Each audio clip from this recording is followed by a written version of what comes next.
Bahagi pangalawa. Ang unang hakbang. Mahilig mag-usisa si Bunso. Gabi-gabi niyang naririnig ang kaluskos ng yapak mula sa ikatlong palapag. Hindi niya matiis. Isang madaling araw, gumising ako at wala siya sa kama. Lumabas ako para hanapin siya hanggang sa marinig ko ang mahinang yabag sa itaas.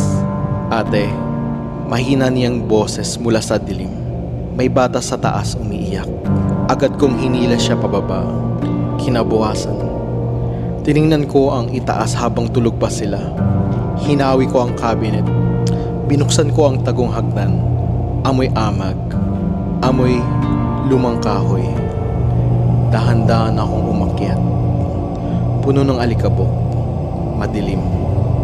Pero sa pinakadulo ng hallway ay isang pintura na kulay pula. May ukit sa ibabaw. Huwag mong buksan.